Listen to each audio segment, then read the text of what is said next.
Yo peeps, how's it going? My name is Withie the Cryptid, just thought I'd remind you, and today I'm thinking about doing something a little bit different. Today I am going to be trying my first editorial video. I found something that I think is short enough to talk about to really ease me into the editorial video style if it's something that I want to do in the future, and it's also something that I am interested in.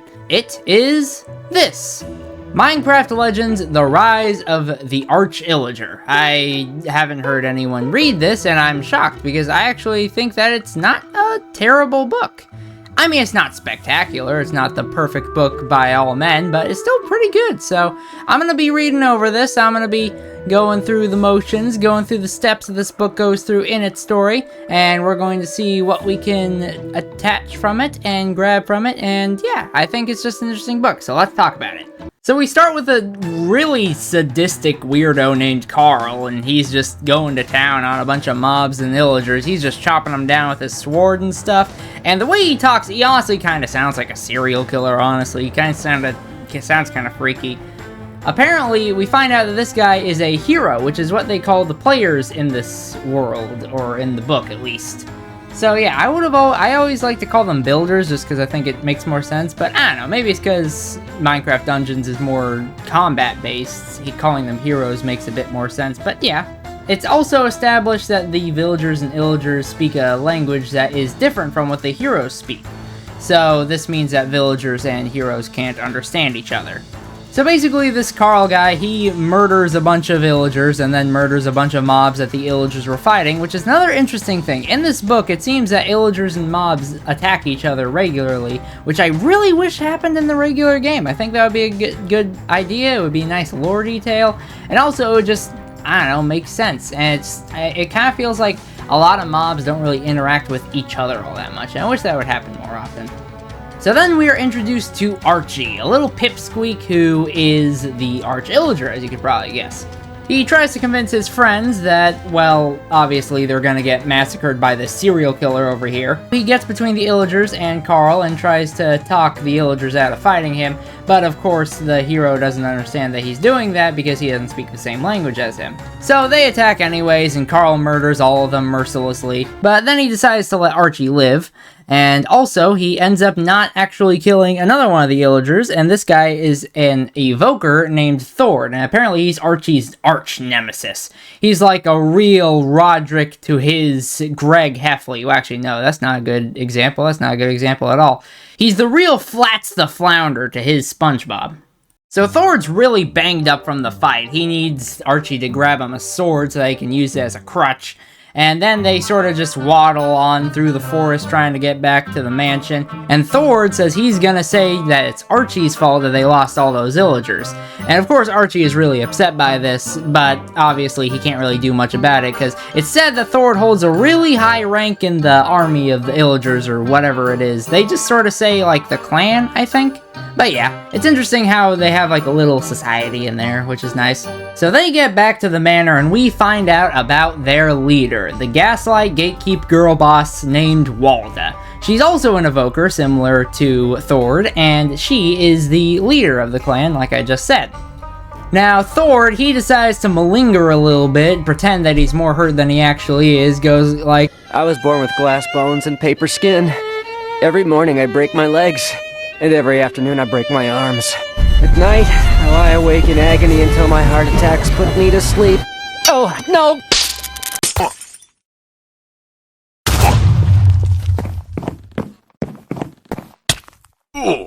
And of course, Archie's really upset by this, and so he and Thord start having a little scuffle. But then, Walda's all like, okay, well, I like Thord better because he's buff and also because he's cooler than you, so you're leaving, Archie. I don't like you. Get out of here. Get out of here, boy. Just get out of here, you stupid, dumb animal. Man, a lot of SpongeBob references this episode. This is also when we find out that apparently Archie's parents died in a raid. So, yeah, Archie's an orphan. Archie is forced to live out in the wild. Yes, it's wild versus Archie. So, he stumbles around in the forest, trying to dodge all the zombos and the creepos and the skellos and the spidos and all the different kinds of googlies that want to eat him up for lunch. Yum, yum, yum, yum. But then, he comes across a village. He tries to go into the village and tries to get into their good graces, you know, try to get a room, try to hang out there so he doesn't have to die every day. And then he meets a villager by the name of Yumi. She is, well, the first villager he meets there. She's also in charge of all the iron golems, so I guess that kind of makes her the sheriff, sort of? So Yumi really isn't buying Archie's whole I'm a sad, broke loser story, so she has the iron golem hoist him up and hang him till he's dry, but then she starts to feel bad for him and decides, okay, fine, you can stay. But this really upsets another villager in the village named Salah. That's a dumb name, it just kind of sounds like salad. You know what, I'm gonna call him Salad throughout the rest of this. Salad is really, really racist, and he says that it's an illager, not a villager, and only villagers belong in a village, otherwise it would be called an illage, which is incredibly offensive in the Minecraft world, I would assume, but is also actually pretty clever. It's pretty clever wordplay, I gotta hand it to him. So, Archie lives among the villagers for a while, and it's pretty nice, Everyone's warming up to them. Salad even kinda likes him a little bit, slightly, but he'd still kinda like to see his head on a pike. But then one day, a bunch of heroes show up. So you got Carl from earlier, you know, the sadistic psycho murderer who loved killing things. But then you got his little band of goonies, who are a little less evil than him. They're a little bit more reasonable. So Salad tries to gather all the heroes in the village together so they can gang up on Archie, but they're not really sure because Archie doesn't try to kill them as soon as they see him. But then Yumi shows up and she starts arguing with Salad. And Carl's watching this and thinks it's all funny like the racist, sexist moron he is. But then Archie, he notices that Salad looks like he's getting real mad and like he's about to slap the crap out of Yumi. So then he goes straight for the balls. And I am not joking, this is literally a thing that happens in the book. He goes straight for Salad's crotch, right for the family jewels, and Salad just clocks out. He's like, oh, it got me. So Carl takes this all as an excuse to choose violence, and he decides to try and murder Archie until he's dead. But then, Yumi, she tries to stop him and gets in the way of him and Archie. But then, Carl, he's all like, okay, well, I'm gonna have to kill both of you.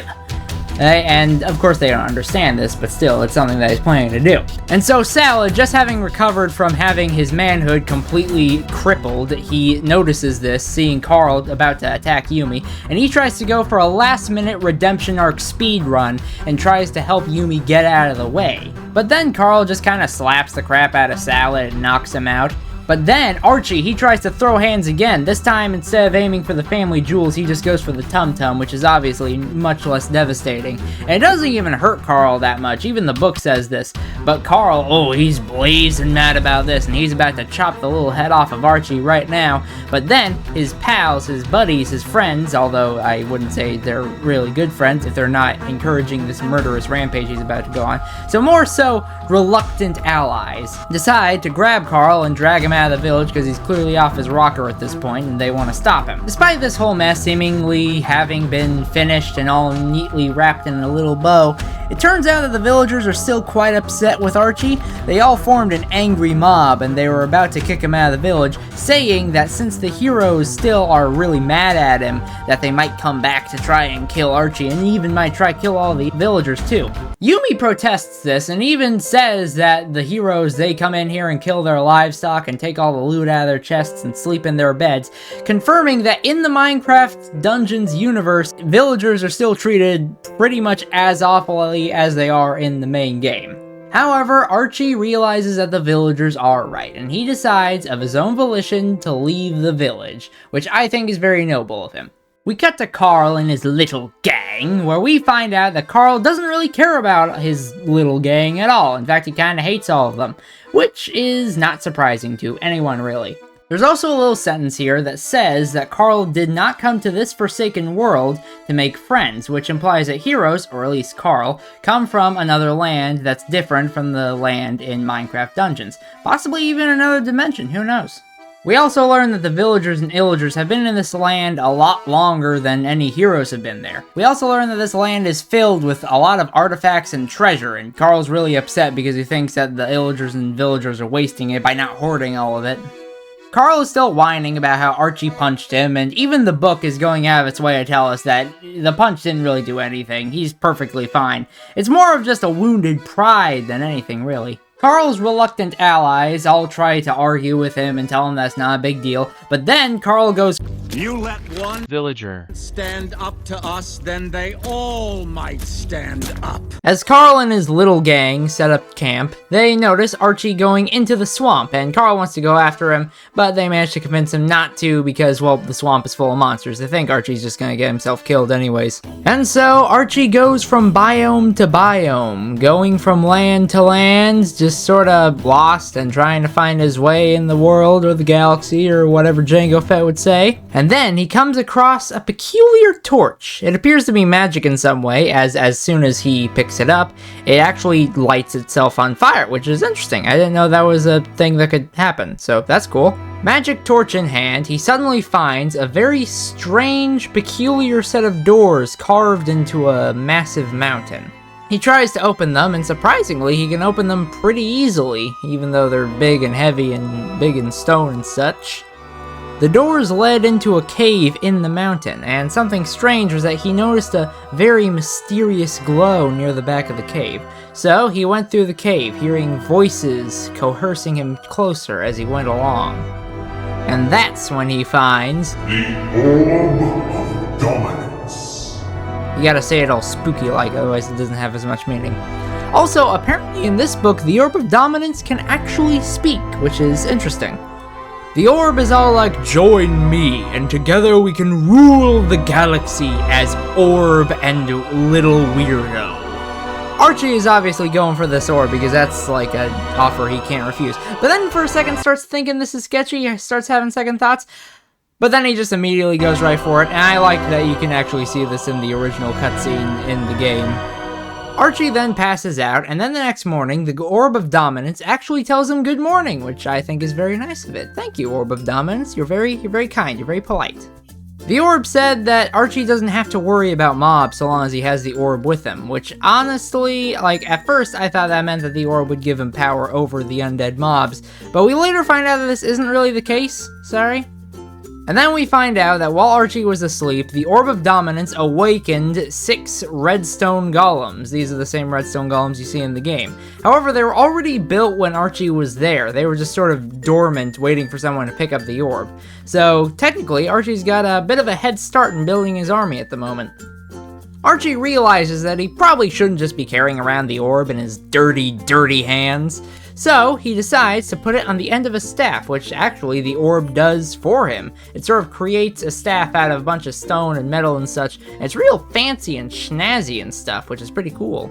The orb then proceeds to put on a Kiss the Cook apron and literally makes Archie a full-course dinner meal, which is very nice of it. And he eats and eats and eats until he passes out again, which is kind of confusing because he just took a pretty long nap, but whatever, I guess he needed to sleep off his lunch. It did say that he ate a lot. Like a lot. When Archie wakes up, he's being attacked by husks, but also another weird thing is that in the book, husks are described as being green, and it says that they can actually burn in the sunlight, which is something that husks in the game do not do. Maybe they were just saying husk as another term for zombie, but I don't know. I feel like they shouldn't have made that mistake, but whatever, you know, I'm a lore nerd. I'm getting too worked up over it, maybe, or maybe not. Archie's all like, okay, so I should send the golems after him to murder them all to death until they die, but the orb is all like, hold on, hold my beer please, allow me to take care of this. So Archie allows the orb to do whatever it was gonna do. And what the orb does is I'm a fire in my laser!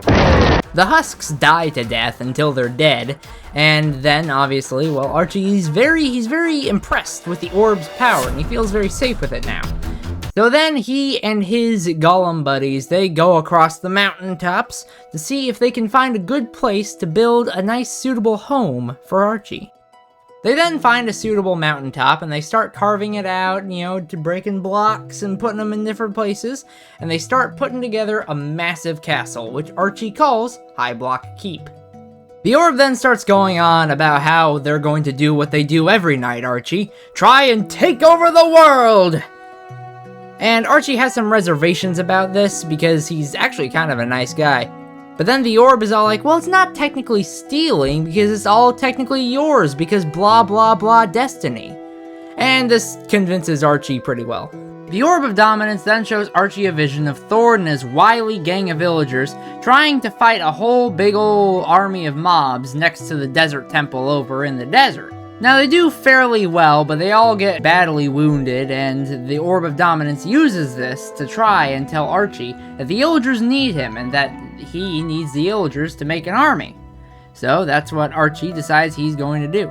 Archie decides to send a bunch of redstone golems into the desert to help Thord out, but then the orb just straight up says that the redstone golems are way too dumb to really do anything without him, so he's gonna need to go with them to direct them on what to do. Archie and his redstone golems arrive to where the undead army have come to kill the Illagers that Thord was leading. This time they notice that there's way more undead this time around, and that they're all being led by a necromancer. A big old battle ensues, and Archie ends up losing 3 of his 6 redstone golems, unfortunately, but he does manage to take out the necromancer and most of the undead hordes, saving the Illagers led by Thord. Thord is absolutely shook to see Archie wielding phenomenal cosmic powers, and Archie tells him to go tell Walda to meet him at High Block Keep. Archie got back to High Block Keep, only to start suddenly panicking when he realizes that High Block Keep doesn't really have any furniture. So he spends the whole day making furniture and putting it all over the place, making the place looking all nice and snazzy and spiffy and neat and stuff. And then the Illagers don't even show up on time. Yeah, they're late. Archie then decided that since he had some time, he would go and work on the forge that he was going to use to make all the redstone golems, taking one with him for protection, and sort of just setting it in motion. We also get to see sort of the whole system that goes into making one of these things. He makes a mold out of diamonds, and then fills it up with redstone, and then melts it all with lava, and then that becomes a redstone golem. However, it needs the power of the Orb of Dominance to bring it to life fully, so he needs to be there whenever they make a new one. So he left the redstone golem he took with him at the forge to continue making more redstone golems so that he can just bring a whole bunch of them back to life whenever he comes back later. And when he gets back, he sees the Illager army in the distance making their way to High Block Keep. When all the Illagers arrive, Archie talks to Walda and Thord about maybe making him in charge. Thord is obviously absolutely livid at this and does not want this to happen, but it's up to Walda since she's the current leader, and she reluctantly agrees to have Archie be their new leader. Obviously because he has the Redstone Golem army, and he has this giant castle, and he has phenomenal cosmic powers, thanks to the Orb of Dominance. The Illagers all bow down to him, except for Thord, who was technically bowing, but not because he respected Archie, he just needed to kneel down and cry. But Walda did not, which upset Archie, but he thought that she would just come around eventually. Archie then announced that they were to invade the village that he was kicked out of revenge, and this obviously made all the Illagers very, very happy, because they love raiding places. Walda was put in charge of High Block Keep whenever Archie wasn't around, and Thord was put in charge of the Forge whenever he wasn't around. Thord, moronically, decides to march up to Archie, look him straight in the eye, and tell him, "Archie, you're a scared little chicken baby man who's super cowardly and not brave at all, and I'm really cool. So what do you think of that, So the orb is just telling Archie to straight up kill Thord at this moment, but Archie decides that instead of murdering him in front of everybody, he would instead reschedule the invasion to that very night. This would obviously prove that he's brave, and also force Thord to go and fight in a war when he is like he's still nearly on the brink of death from the battles with the undead before. Archie then leads his army into the village that he was kicked out of, all planning to completely sack the place. However, Archie was secretly hoping in the back of his mind that he could manage to sneak in and tell Yumi to run away before she could get hurt, because he still cared about her. Archie manages to sneak over to Yumi's house and warn her of the impending invasion. However, Yumi is obviously suspicious, mostly because Archie is now dressed like a king and he's leading this army of villagers, and so she asks him if he's the one leading the raid or if he's just there to save him, and he says, can't he be both? Yumi doesn't take kindly to this, and while she and Archie are having their third act misunderstanding, Carl randomly shows up to try and kill Archie again. Archie sends a redstone golem after Carl, but Carl ends up dismantling it. To make matters worse, a necromancer from the desert was following them the whole time to the village, and was also bringing an army of the undead with them, waiting for the Illager army to be weakened so that they can take them out. So this meant that now the Illagers had to fight both the villagers and also the undead army that the necromancer had brought with him. Archie calls a tactical retreat, only for Thord to ignore him, and then a skeleton to get a couple lucky shots off of Archie, causing Archie to black out. We cut back to Carl's perspective for a little bit to find out that he didn't even recognize that Archie was the Illager that caused him all that trouble a few days ago, and he was really just trying to kill the redstone golem right next to him. Carl flexes his power over the villagers by just pushing Yumi back into her house, and then finds that apparently all the Illagers and the undead mobs just left while he was looking away. So yeah, apparently they're very quiet and very fast when it comes to running away. We cut back to Archie to find that he is now in a prison cell inside of the desert tomb where the necromancers came from.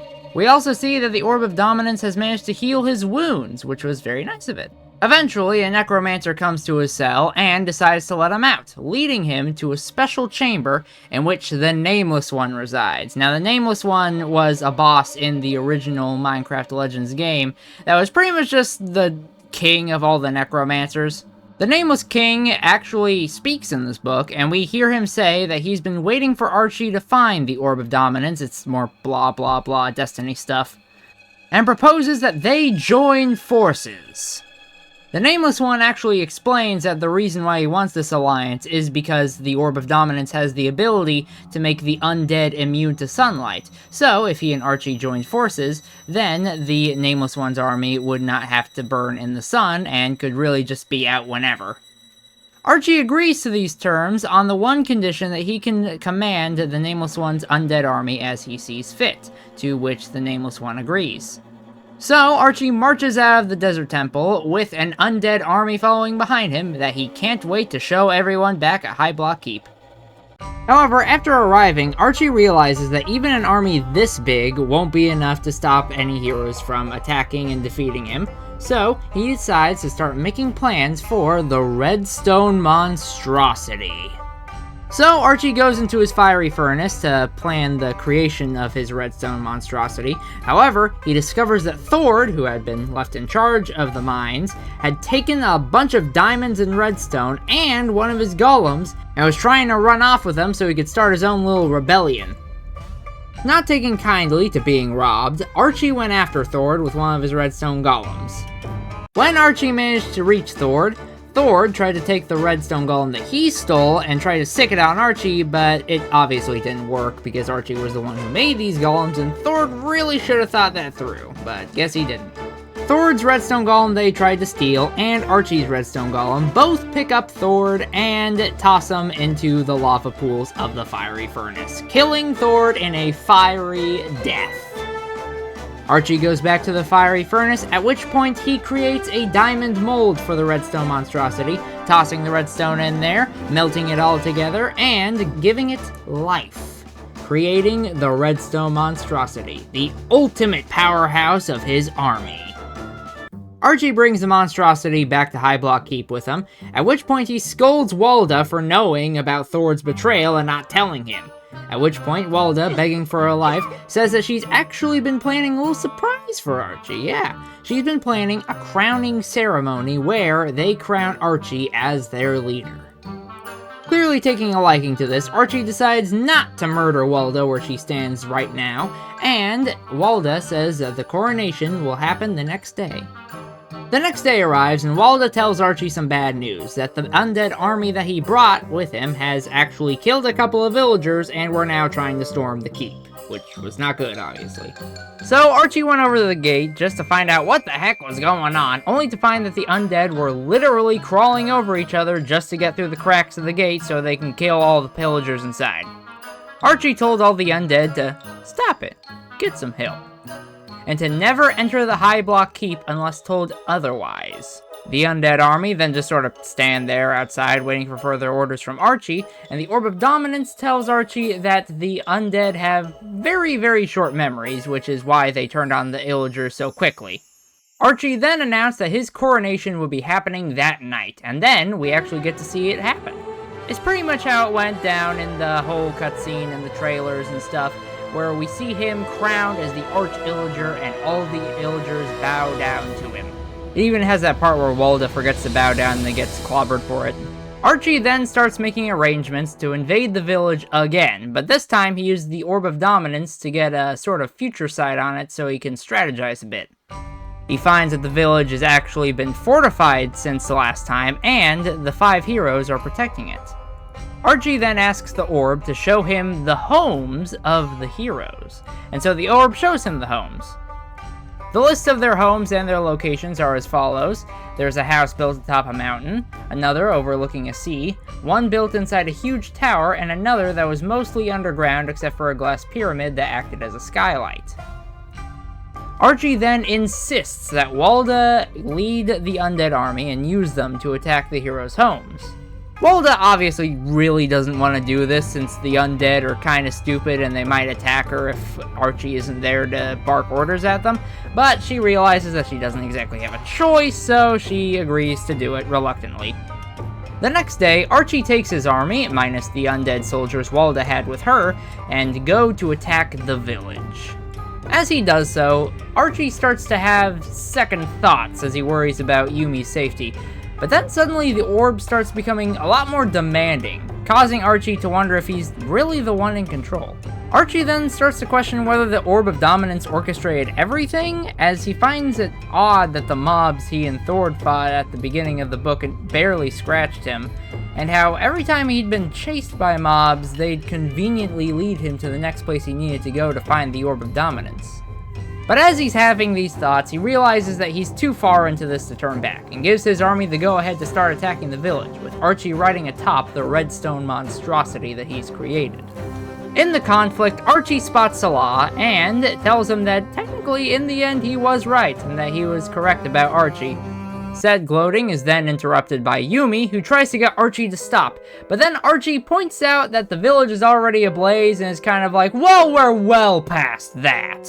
Deep down, though, Archie does still care about Yumi, and to get some sort of closure, tells her that she is free to leave, and that he's ordered his men not to attack her. Yumi takes the offer, leaving the village as to not be enslaved with all the other villagers.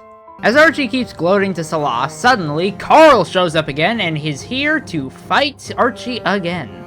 Carl starts saying a bunch of nonsense stuff to Archie, and Archie suddenly realizes that he can actually understand what Carl is saying. It's at this point that we suddenly find out that apparently the Orb of Dominance can actually translate the hero's language so that Archie understands it, and it just never did that before because Carl was never really saying anything of importance before. Which is a really dumb reason, but also a pretty sick burn on the Orb of Dominance's part.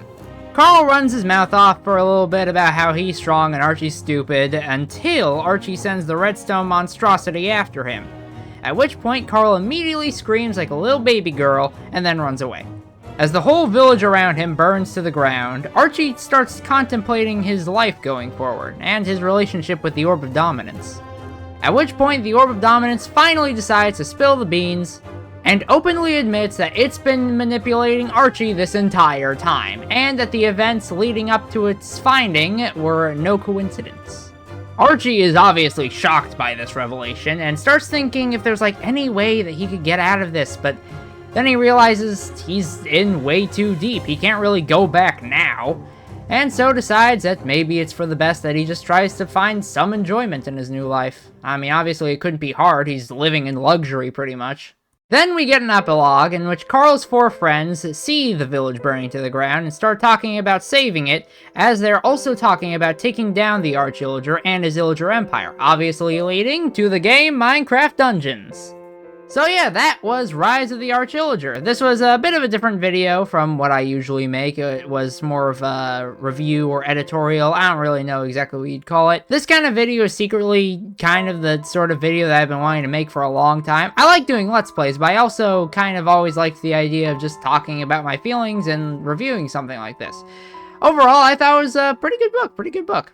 But yeah, if any of y'all want me to do more reviews or read-throughs or analyses or whatever of things like this, then let me know in the comments. Or if you hate it and never want to see it again, then let me know in the comments and I'll probably cry about it. With all that said, thank you all so much for watching. Please remember to like, comment, and subscribe. Also click that bell to see what that thing does. And I will see you all in the next video. Bye, peeps!